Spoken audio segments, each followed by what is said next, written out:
Shalom, salam sejahtera bagi saudara dimanapun berada saat ini.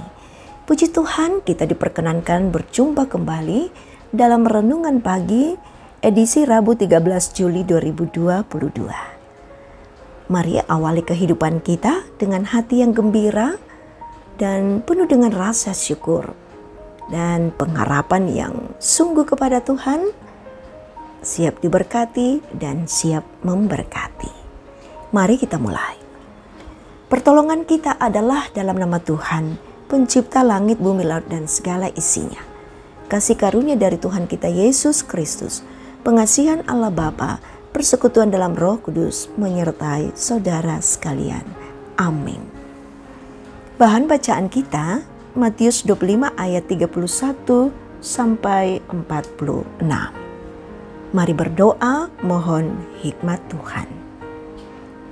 Ya Tuhan, hari baru Engkau karuniakan kembali bagi kami. Kami siap untuk menjalaninya. Namun kami tidak mampu jikalau kebenaran-Mu tidak memenuhi kami.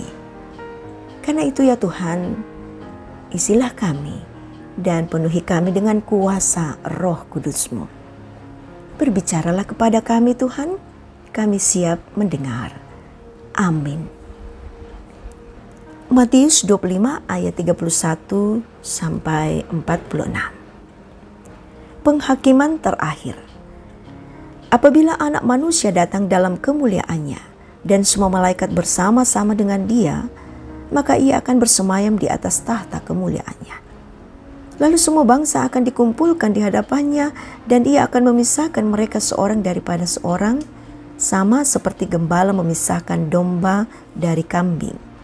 Dan Dia akan menempatkan domba-domba di sebelah kanannya dan kambing-kambing di sebelah kirinya. Dan Raja itu akan berkata kepada mereka yang di sebelah kanannya, "Mari, hai kamu yang diberkati oleh Bapa-Ku, terimalah kerajaan yang telah disediakan bagimu sejak dunia dijadikan. Sebab ketika aku lapar, kamu memberi aku makan. Ketika aku haus, kamu memberi aku minum. Ketika aku seorang asing, kamu memberi aku tumpangan. Ketika aku telanjang, kamu memberi aku pakaian. Ketika aku sakit, kamu melawat aku. Ketika aku di dalam penjara, kamu mengunjungi aku." Maka orang-orang benar itu akan menjawab Dia, katanya, "Tuhan, bila manakah kami melihat Engkau lapar dan kami memberi Engkau makan, atau haus dan kami memberi Engkau minum? Bila manakah kami melihat Engkau sebagai orang asing dan kami memberi Engkau tumpangan, atau telanjang dan kami memberi Engkau pakaian? Bila manakah kami melihat Engkau sakit atau dalam penjara dan kami mengunjungi Engkau?" Dan Raja itu akan menjawab mereka, "Aku berkata kepadamu, sesungguhnya segala sesuatu yang kamu lakukan untuk salah seorang dari saudaraku yang paling hina ini, kamu telah melakukannya untuk aku." Dan Ia akan berkata juga kepada mereka yang di sebelah kirinya, "Enyahlah dari hadapanku, hai kamu orang-orang terkutuk, enyahlah ke dalam api yang kekal, yang telah sedia untuk iblis dan malaikat-malaikatnya. Sebab ketika aku lapar, kamu tidak memberi aku makan. Ketika aku haus, kamu tidak memberi aku minum. Ketika aku seorang asing, kamu tidak memberi aku tumpangan. Ketika aku telanjang, kamu tidak memberi aku pakaian. Ketika aku sakit dan dalam penjara, kamu tidak melawat aku." Lalu mereka pun akan menjawab Dia, katanya, "Tuhan, bila manakah kami melihat Engkau lapar atau haus atau sebagai orang asing atau telanjang atau sakit atau dalam penjara dan kami tidak melayani Engkau?" Maka Ia akan menjawab mereka, "Aku berkata kepadamu, sesungguhnya segala sesuatu yang tidak kamu lakukan untuk salah seorang dari yang paling hina ini, kamu tidak melakukannya juga untuk aku." Dan mereka ini akan masuk ke tempat siksaan yang kekal, tetapi orang benar ke dalam hidup yang kekal. Amin. Lihat aku di wajah kaum paling hina. Itulah tema kita saat ini. Domba dan kambing sama-sama hewan peliharaan yang melambangkan orang yang dibenarkan. Domba menyimbolkan kepedulian kepada yang hina serta mau berbuat baik. Sementara kambing adalah simbol orang yang dihukum karena pasif, tidak mau melakukan kebaikan. Jadi, hukuman bukan hanya bagi orang yang jahat, tetapi juga bagi orang yang tahu kebenaran dan kebaikan tetapi tidak mau melakukannya. Saudara yang diberkati Tuhan, perbuatan baik di sini bukanlah seperti beberapa acara-acara yang sengaja mengeksploitasi kemiskinan sambil mempertunjukkan sandiwara kebaikan dengan berbagi uang atau merenovasi rumah reot dengan maksud tertentu. Ya, motif perbuatan baik tersebut bukan atas dasar kebaikan sejati, tetapi demi pujian penonton dan keuntungan finansial dari iklan-iklan acara itu. Perbuatan baik juga bukan seperti pamer daftar riwayat hidup yang penuh dengan prestasi dan pencapaian-pencapaian spektakuler, karena semua itu malah ditolak. Matius 7 ayat 21 menyampaikan hal itu. Jikalau itu dilakukan dengan motivasi tertentu hanya untuk kepentingan diri sendiri. Sebab hatinya bukan demi kerajaan Allah, tetapi untuk membesarkan identitas dirinya. Hidup berkecukupan, sederhana, dan kesediaan berbagi dengan orang lain, itulah yang dikehendakinya.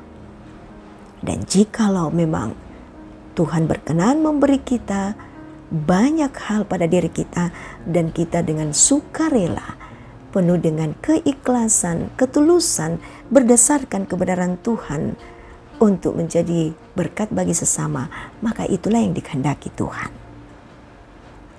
Mengapa Yesus memilih potret orang yang paling hina sebagai ukuran?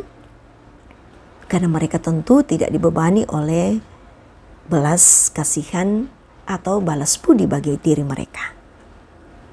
Jadi semangat berbuat baik yang dimaksudkan bukan dalam rangka mengharapkan imbalan atau bayaran, tetapi semata-mata demi mengabdi bagi kerajaan Allah.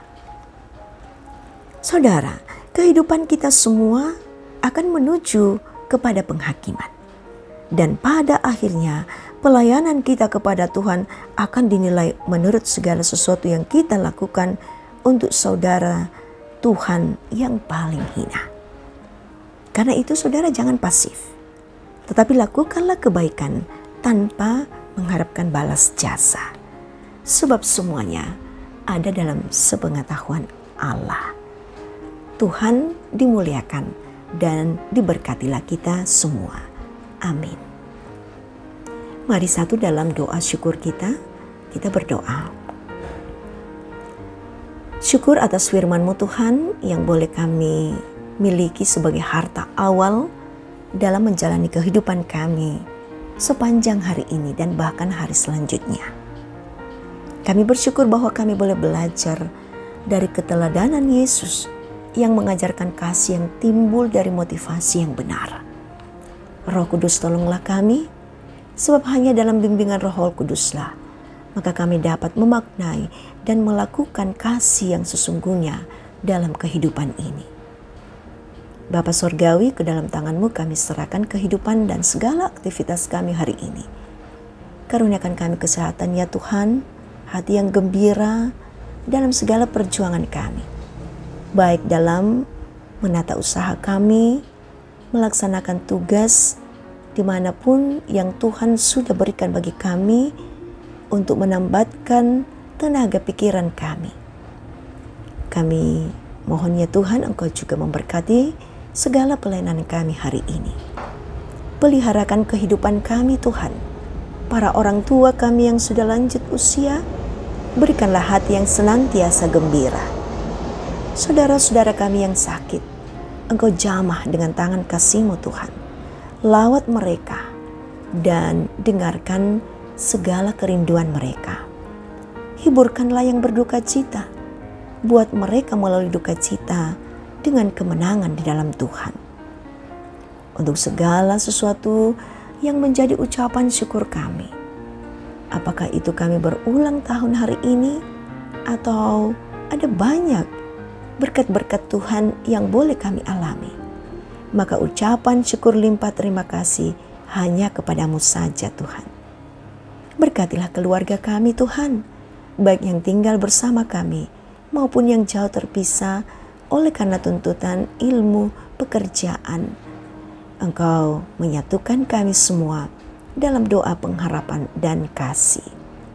Ya Tuhan, penuhkanlah kami kekuatan dan anugerah-Mu, dan hadirat-Mu akan berada bagi semua kami yang menyatu dalam renungan pagi ini. Tuhan, dengarkanlah segala permohonan kami, jawablah dalam kehendak-Mu, dan ampunilah segala salah dosa kami. Kami berdoa dalam nama Tuhan Yesus, Juru Selamat kami, kekal selamanya. Amin.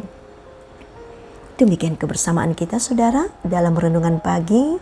Terima kasih untuk kebersamaan dan kembalilah dalam kehidupan, bawalah berkat Tuhan ini. Tuhan memberkati engkau dan melindungi engkau. Tuhan menyinari engkau dengan wajah-Nya dan memberi engkau kasih karunia. Tuhan menghadapkan wajah-Nya kepadamu dan memberi engkau damai sejahtera.